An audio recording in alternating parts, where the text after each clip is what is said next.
Hello, mental workers, and welcome back to the podcast. We are talking about sex today. That's how I'm introducing it. Just really excited. And I am stoked to have with me Emma St. John. Hi, Emma. Hello. Lovely to meet you. Lovely to be here. Lovely to have you. Emma St. John is a psych registrar and sexologist. And today, listeners, we are going to take you through what sex therapy is, what the current vibe is towards sex in psychology. Does our training include enough of it? Heads up, no. So we're going to talk about why that is the case and how you can upskill to include sex therapy skills in your practice. I'm really excited, Emma. Yeah, me too. I think this is an area that perhaps gets overlooked when we talk about psychology training, and many early career psychologists that I've talked to don't know that it's an option for a specialty or a population that we work in. So I'm excited to have more conversations like this. Yeah, I certainly didn't know that it was an option at all. And I've never had a single lecture. Maybe we'll start with this. How much training did you get in sex, I guess, throughout your psych degree, Emma? None. Okay. Same. I was going to say I've never had a lecture. I've never had anyone talk to me about sex therapy or how to take a sexual history. Did you get any of that? No. So none of my Masters of Clin Psych had anything to do with sex. There wasn't, one lecture, one webinar, one reading on sex or actually relationships, like intimate relationships or romantic relationships. It felt like it was a bit of a gaping hole in my training. Well, that's what I'm thinking. Like, it sounds bizarre, doesn't it? Mm-hmm. When you think about how big sex is a part of everyone's life, just sexuality, sexual pleasure, sexual health.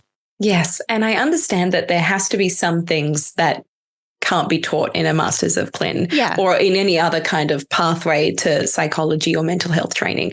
There is so much that we're expected to learn in such a short amount of time that some things have to be put to the side. But I am interested in the decision-making of why sex and relationships had to be that thing. Yeah. Yeah, because the two are very much interlocked. It's like when people come with sexual concerns, sometimes it's in relation to a partner, sometimes it's in relation to themselves, but the relationship component usually is almost always there. Do you find that? Yes. Yeah. So why do you think this is? Why don't we actually have it? So I'm sure there's some decision-making behind the curtain, but why don't we talk about sex more in general? Yeah, look, I'm not sure about the decision-making for the training programs. I mean, there is a whole section of the DSM-5 that's devoted to psychosexual conditions. So it's certainly well located within the mental health realm. And so you would think that a comprehensive knowledge of all mental health conditions would also include at least a preliminary knowledge of sexual health conditions. So I'm not sure about the decision-making, but I think it reflects perhaps an overall societal discomfort with talking about sex. It's difficult enough for us to talk about when sex is going right, let alone when we're finding sex hard or confusing or painful or traumatic. So maybe it's a joint process of perhaps clinicians not wanting to talk about it either. And there isn't that many people that might be able to facilitate the kind of training that would need to. Yeah, so I'm curious, maybe I'll flip it on its head. And you seem very comfortable in this space. You're a sexologist. You've done a very long degree title, which you told me before, which is the Masters of Science in Medicine and Sexual and Reproductive Health, specializing in psychosexual therapy. We'll keep that breath in because it is. But I'm curious to know, in our, I'm going to say, a sex-phobic society where we find it very difficult to talk about sex, what led you to taking an interest in this area? I fell in love with talking about sex in my undergraduate degree, which was psychology and philosophy, actually. So I did all of the philosophy of sex and gender, philosophy of consent and bodies and like sexual objectification and sex work and those kinds of things. So that gave me a really good grounding in learning about the ethics of sex. And then when I knew that I wanted to become a psychologist and a clinician, it felt like a natural progression to extend what I really loved learning about that in terms of how I can best work with clients. And also kind of in a bit of a weird way, but I was very naive to the process of how how intense it was to become a psychologist in Australia. And so I came out of my honours, I'd done quite well, and then I applied to one master's program, and I just assumed that I would get in. And that was not the case. So I had at least 1 year until I could reapply. And then it was the same time that the TV show Sex Education was all over Netflix, and everyone was saying, oh my gosh, the show is so amazing. The sex therapist is in it. And I was thinking, hang on, I could actually really do this. And it just so happened that the master's full-time was a year. So I threw myself into it. I convinced the faculty that I would become a psychologist afterwards. So I did it in reverse. I became a sexologist first, psychologist second. Yeah, that's the unusual pathway. That's amazing, though. It really demonstrates as well, because getting into masters is really difficult. There's just simply not enough places for how many applicants there are. So I do get a lot of questions from listeners about, well, what else is there other than honours? And you've presented a great solution. Yeah, it's a great solution, but I would say that probably it is better to do some kind of mental health training first. And that doesn't have to be psychology. It could be counseling or therapy of other kinds. But I definitely found like the sex therapy masters was building on existing skills in counseling and interventions that I just didn't have. So I was kind of backfilling once I did my master's to be like, oh, that lecture we spoke about a year ago, that's what they meant by cognitive challenging, things like that. So it worked as a pathway, but maybe do it the other way. Oh, okay. No, really good to know. I imagine, was that difficult for you to be in those lectures, or were you just kind of faking it till you made it? Yeah, there was a lot of imposter syndrome. Yeah. I was the youngest by quite a while. I think I was one of the only people doing it full time because everyone else was already existing clinicians, and not just psychologists. So it's multidisciplinary. So there was lots of nurses and OTs and psychologists of all different backgrounds. But everyone else, I felt like, had this grounding in what it was like to work with clients. And I had never worked with a client before. So I was doing lots of smiling and sitting at the back of the room being like, what is happening? Oh my gosh, how intimidating. Yeah. It was a baptism by fire. But by the time I got to do my clinical training, I actually felt much more confident than maybe some other people in the class. So it all came around in the end. Phew, I'm glad that worked out for you. Well done on persevering and just really aligning yourself with your goals. It really sounds like to me that through your philosophy degree, you had already overcome some of the biases that clinicians might have against sex, so that, I don't know, we get all sorts of stuff from society and from our families growing up, right? Mm-hmm. Like, yes, pleasure is bad, sex is an icky topic, sex is disgusting, it's private, you shouldn't talk about it. Did you receive any of those sorts of messages growing up or from society? I think I got a heavy dose just from being a young woman in society that, that perhaps that like woman's pleasure is secondary to other people's, or that pain is normal, or some kind of sexual trauma is just to be expected. Those kinds of messages were apparent, like in the peer group I grew up in TV that we see. And I certainly was not always this open about talking about sex. I was a awkward, anxious, prudish 12-year-old like many other people. It's through practice and open discussion that you lose the, blushing reflex when talking about sex. Yeah. Yeah, that was my next question. Like, how did you overcome that? Because it's reinforced by peer group, family, society as well, that these attitudes that might be negative towards sex. So I'm curious to know what the process was like for you in overcoming some of these perhaps internalized biases. I think it's a lot to do with where you get your information from and the kind of media that you consume day to day. So there are so many wonderful sex positive like Instagram accounts and podcasts and books that you can read and communities that you can surround yourself in, where you can feed yourself a very nourishing diet of sex positive information that can go a long way in correcting the beliefs or messages that we might have had growing up.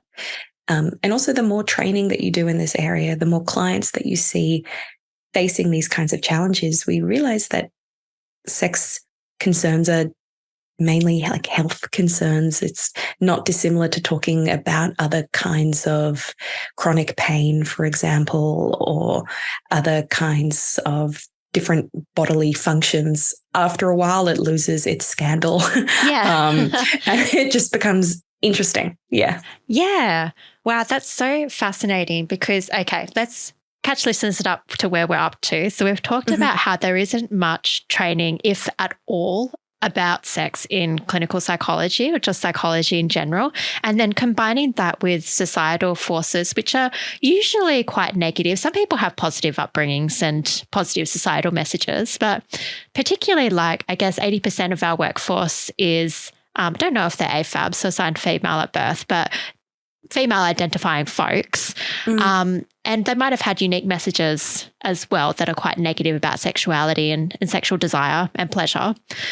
So you've overcome that through practice, through education, through training, through examination of your own internalized attitudes? Yes.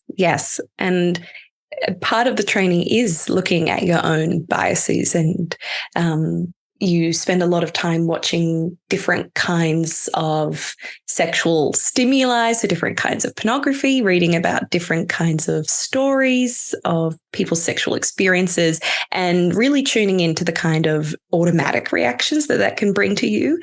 Because clients don't need our automatic reactions based on our own experiences. They need us to really attune to what's happening to them in the moment. And as clinicians, we're used to doing that for a whole bunch of things that can trigger us in the room when we're working with clients. But it's only when that's happened and then they've been examined that we can not respond to clients in a way. Exactly. So we don't really want to bring, say, a face of judgment or disgust when clients are presenting perhaps vulnerable things to us, right? Yes. And so for many clients, we would have been the first person that they're sharing this sexual trauma or insecurity or fear around. And often clients can't even look me in the eye when they're saying it, or they have to write it down on a piece of paper, or they haven't even been able to say it to their GP or, the receptionist when they're booking in for the intake. So our reaction and those first moments of just holding whatever they've come to us with is so important. And dare I say, probably where the healing starts for them. Yeah. No, absolutely. And so this is like we'll touch on later, listeners, about how you can get some more support in this area. But I'm curious to know, Emma, maybe we can move on to what is sex therapy and what do you like about working in this space? Yeah, I think sex therapy is the amazing interconnection between health psychology, so looking at people's sexual health functioning, so the interaction between people's like sexual organs, so like their erectile functioning, their ejaculatory functioning. In AFAB people, it could be their level of sexual arousal or orgasm. And then relationships as well. So I work with lots of people who, would only have solo sex, but I also work with people who are interested in partnered sex or having sex in a variety of different relationship structures. And so it's this incredible interconnection between sexual functioning, so physical health, relationship functioning, and then you've also got the individual client in front of you. So you've got all the amazing kind of their histories and experiences, which we're familiar with working with as a whole.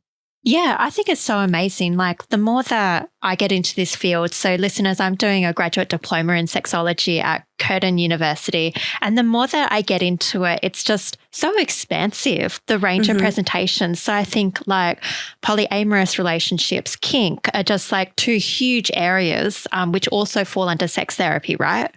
Yes. So I think there's people have different specialty areas. For me, I'm really interested in working in the sexual functioning space. Okay. So for that's people might come to me with premature ejaculation or delayed ejaculation or sexual pain or like vaginismus. But then there would be people who exclusively work with, as you said, say like kink communities, how to integrate that into their sex lives. Polyamorous or relationship anarchists, how do we adapt couples therapy to where it's not just two couples?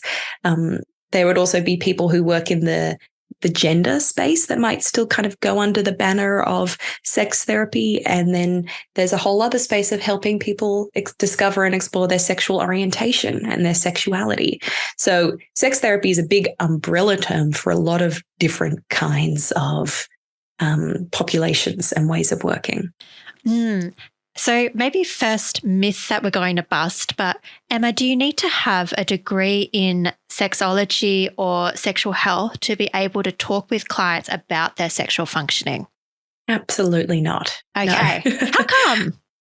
Well, it's because sex is a part of our clients' biopsychosocial lives. And if we're doing a comprehensive assessment of what is really happening for the clients' lives, then talking about sex and their sex with themselves and others is part of that. It's, one of the biggest, for example, symptoms of a major depressive disorder is drop in libido or lack of sexual desire, anhedonia, lack of, interest in activities that were once pleasurable. And so it's even a core diagnostic category of some of the conditions that we feel really familiar with all the time. Yeah. It's so true. It's one of the reasons I wanted to study sexology, actually, because I kept on hearing from clients about that side effect of some medications where they can have reduced desire or they can have erectile difficulties. And I was talking about it so clumsily, I felt, with clients. And I'd be like, that sucks. Okay, next thing, because I hadn't examined my own biases and that's the most I could do to talk about it. And I wasn't sure how to open this conversation. But it was an important conversation to them. Like usually it's one of the main reasons that people come off some medications. Yes, I think when they've looked at the reasons why people go off SSRIs in particular, it's lack of sexual desire, erectile difficulties, anorgasmia, so not being able to orgasm anymore.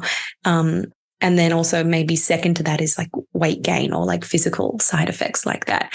But the most participants reported that they didn't tell their GP about the sexual health concerns out of shame, that they would think it was weird or that it was just them or that there was no cures and it was just, you might as well just go off the medication. We know that clients generally aren't going to bring up sexual health concerns with psychologists unless we ask about it. I feel like that's a really key thing to emphasize. So they're not going to tell us unless we ask about it. For those reasons, they might feel shamed, they might feel like they're the only ones or that there's no help that they can receive. Exactly right. And so I also work with a variety of adults on presentations that they might come to me with an intake form that looks like it's got nothing to do with sex. But I say, as a kind of part of my default assessment, just want to ask, are there any kinds of concerns with your sexual health or sexual functioning that you think it's important to address? I've also found having a few books with spicy titles behind me as I work has really opened things up. Like I've had clients that I've worked with for 10 sessions about something completely different go, oh, Come As You Are. That's that book about women's sexuality, isn't it? Interesting. Maybe we could talk about that next session. Wow, great opener. So sometimes you just need a few indicators, perhaps on your website or in your room or in your language, that this is a space that it would be okay to bring up themes like that. I guess if clients are fearing shame, then having that visibility that it's okay to talk to me about this. You don't have to fear being shamed by this. I am comfortable talking about this. Sounds important. Yes. Yeah. And then I also reiterate that because I talk about sex all day, I need to be wary that just because I ask a question, it doesn't mean they need to answer it. So I do a little bit of a spiel at the start of my sessions where I say, I'm going to ask you a whole bunch of questions about sex and sexuality that I ask people all day. Many years ago, I lost my blush reflex. Nothing phases me, nothing embarrasses me. But because this is new and unusual, you don't have to answer just because I ask. I respect your pace and your timing. And that, I think, helps put clients at ease that it's okay to say it, but it's also okay to not share as well. Yeah, I love what you're doing there because you're doing two things. So I do the spiel as in a similar way. I usually say something like, we're just strangers, like we just met. So I'm completely fine if you don't want to answer questions today. Please just let me know. I'm not ready to talk about that, or can we talk about that another time, or I'd like to pass on that. And that's completely okay. So you're doing the spiel to make them comfortable, but you're also explicitly naming sex as a thing that they can talk about. Yes. Yeah. It's so important. If we don't explicitly ask about these things and explicitly ask about components of sex, like experiences of unwanted touch in the past or experiences that they would categorize as non-consensual, then it's in my experience that clients do not share it with us, or share it with us a really long way down the track when it would have been helpful for formulation at the outset. That's it. It's a key formulation aspect because I now ask about trauma. I think I started doing it a few years ago, but after realizing that same thing that clients would disclose trauma, say 10 sessions down the track, I was like, I need to be asking about it at session 1. And I usually say something to clients like, this might be a difficult topic and I don't need all the details now, but I'm happy to listen if you want to share. Have you had any kinds of traumatic experiences growing up? And if they're unsure, then I might name a few. But yeah, you're right. It's so crucial to have this formulation detail because the clients might be doing things that we can't make sense of. But once we have that bit of information, we're like, oh, of course that makes sense. Yes. And it's not up to the client to be able to draw these links between their past experiences and their present behaviors. Like that's what they're paying us for. Yeah, exactly. Yeah. But it's hard for us to know what we're seeing in the present had any kind of link if we're not explicitly asking. Yeah. So maybe correct me if I'm wrong, but it really sounds like I'm pretty sure every psychologist would do a social functioning assessment in their first assessment. They'd be like, what are your relationships like? It sounds to me as though you want to make asking about people's sexual health and functioning as normal as a social functioning assessment. Yes. Cool. And that we could give people standardized questionnaires about their sexual functioning, like alongside the DAS or the K10. If it's something that you think clients may find difficult to verbalize in session, then you could even invite them to send you an email or something like that, just to open up the lines of communication around this as much as possible. Okay, so let's say that I'm a good little psychologist. I've asked the client whether they're having any sexual health concerns, and they say to me, yeah, I'm actually having a lot of pain when I have sex. And then my little psych internal reflex goes, oh crap, I have to refer them. What do we do next if they say yes and I don't know what to do? Well, I don't want to jump right into here's how we assess for vaginismus or pelvic pain. So what I'll do is I'll say, firstly, many clients have been living with sexual health concerns alongside other things in their life for a really long time. And they truly may have come into session wanting to work on something completely different. Okay, cool. So I think it's narrowing back down to what does the client want to work on? If it is that sexual health concern that they've just said yes to, then you follow down a different path than if they said, yes, I have been experiencing pain with sex, but what I really want to work on is my perfectionism at work. And then you could just signal to them, okay, well, it seems like we've got a few different things on the list to work on. What feels most important to do right now? We don't have to jump onto the sexual health things right away if that's not what the client wants. Also, I think I get a lot of referrals from psychologists who, in my mind, may have preemptively referred on. These are clients who have really good relationships with their psychologists. They want to work on this with them. But as good psychologists, we are wary of practicing outside of our scope. And we would never want to, veer out of our lane of competency.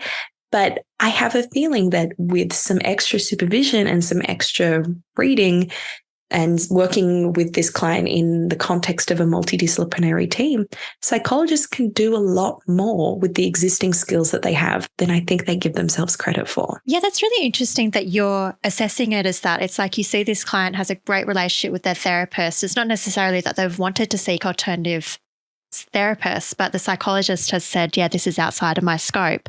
I guess for the psychologist, there's a tension there between wanting to stay within their scope, but I would also be weighing up the cons to the client in starting a new therapeutic relationship with another psychologist who maybe they don't have that rapport and trust with. Like, I guess I'm wondering if it's necessarily in the client's best interest to go seek therapy elsewhere. Is that what you've found yourself thinking? Yes, I found that as well, especially because many of my clients continue to work with their other psychologists. Okay.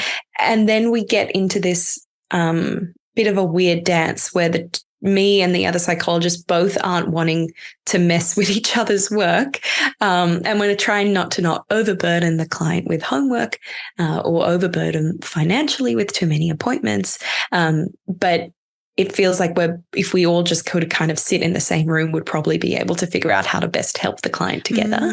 But that's really difficult in a private practice setting. And so, yeah, there are many times where I think, gosh, if the client could just stay with this existing psychologist and the psychologist have a frame for working with this concern with them, I think the client might feel safer in that relationship. Yeah, it makes me feel like it's such a shame then, because I feel like it comes back to the training then. And it's like, well, if they only had that framework that they had learned in their training and stuff, okay. But failing that and they don't have a framework, how can we do like an upskill? Is it simply seeking supervision, or are there other things that we can do to upskill a little bit? Definitely. Yeah. So there are a few people in Australia who are both psychologists and sexologists. And you can find psychologists that offer supervision around this by going to the Society of Australian Sexologists, or ASSERT, which is the other kind of organization. And they will have the people that are registered as both of those things. Spoiler alert, it's really not many. Yeah.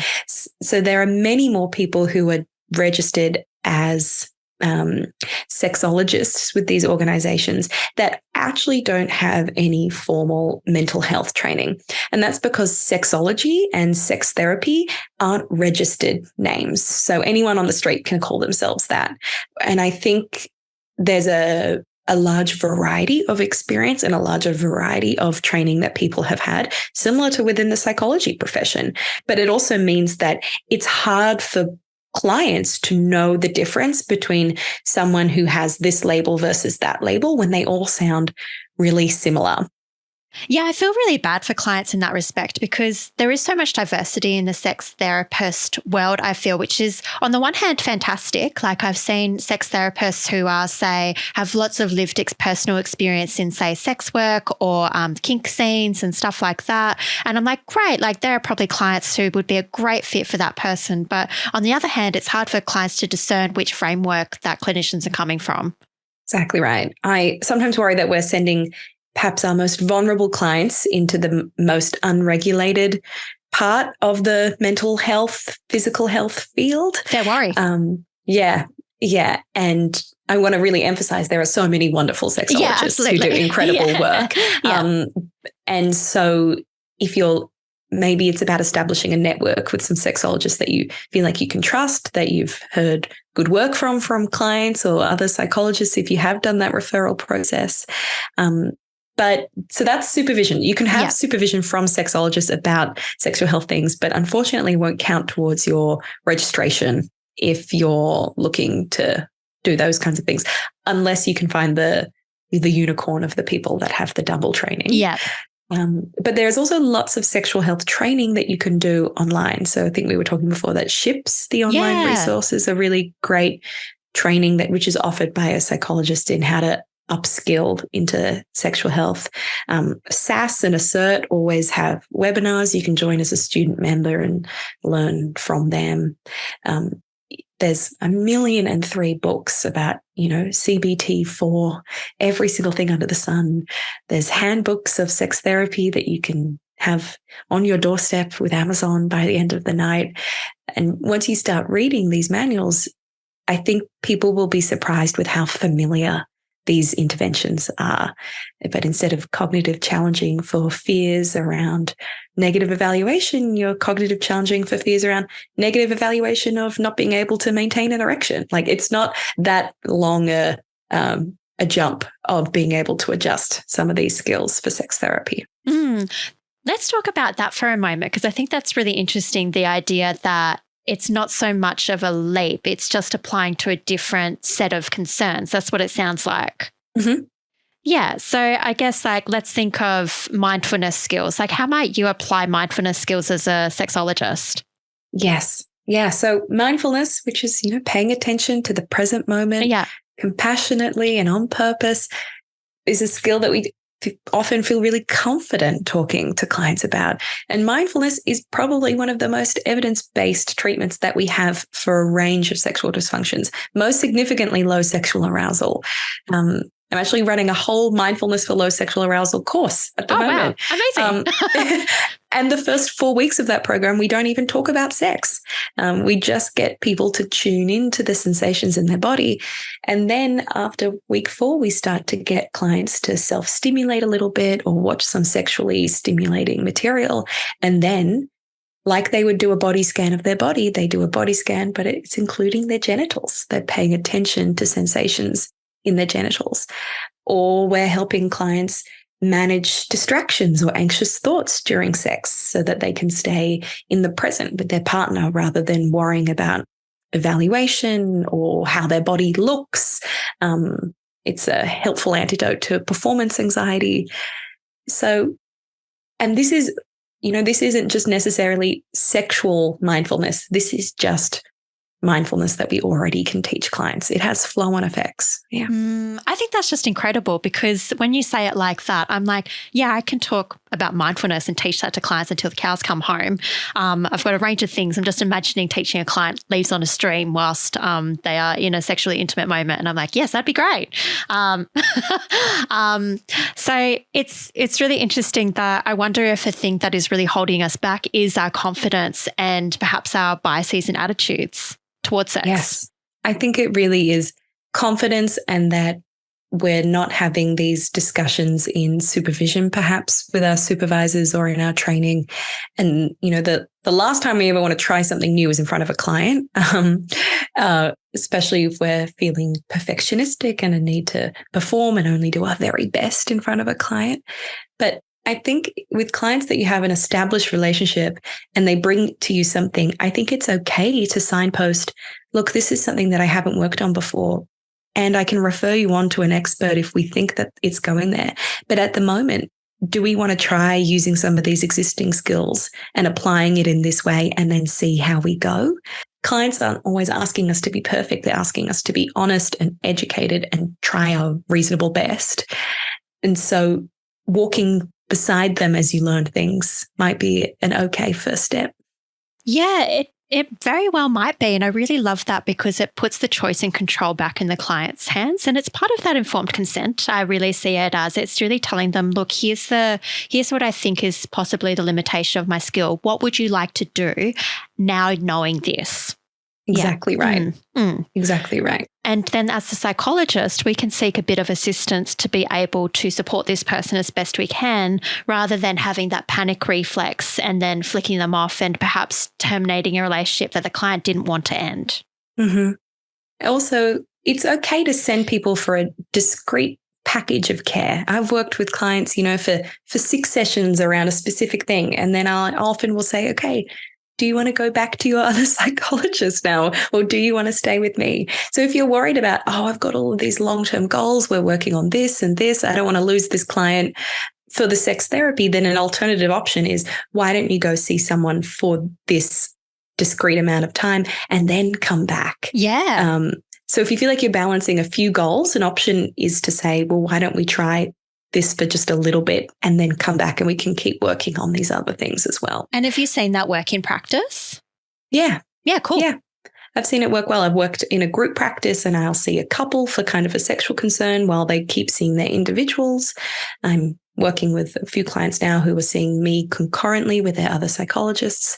And yeah, I plan on sending the clients back to their home therapists if they want to. It's all about giving the client options, right? Yeah. Yeah. Yeah, definitely. Well, I feel very uplifted and empowered, Emma. Thank you. That's good. I'm glad. Emma, I'm just wondering about how you go about working with a multidisciplinary team. It sounds like you have yourself and then perhaps a few other professionals on occasion with clients. Is that right? Yeah, that's right. So I generally get most of my referrals from GPs or from other psychologists who have been looking for a sexology psychologist to send their client to.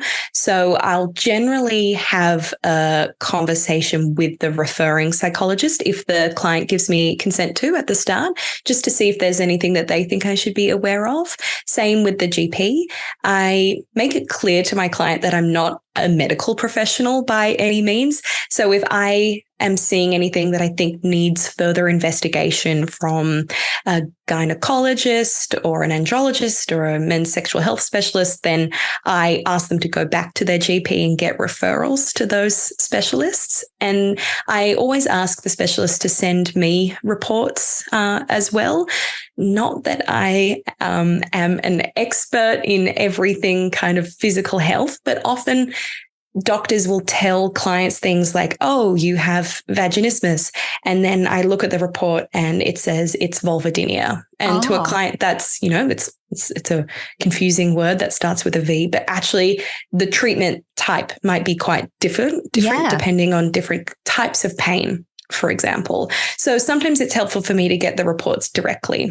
And other people that I work with quite a lot include pelvic floor physiotherapists, especially for AFAB people with genitopelvic pain or pain after pregnancy.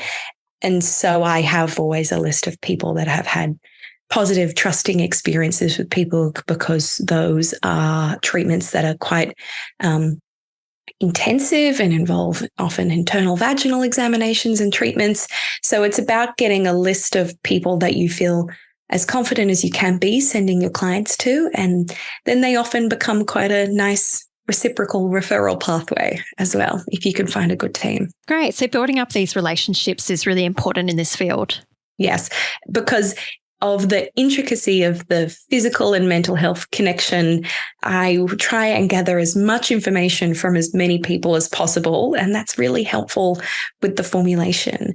And often there will be treatments that I can't provide in the room, right? Like for example, with erectile functioning, maybe the client does want to try a Viagra kind of medication, and it's worth them talking to their providers about that. So you want to have as much open two-way channels of communication with people, and for clients to know the difference, because I can't tell you how many clients have come to me and then at the end of a session for erectile functioning say, so can I just get the Viagra from you now?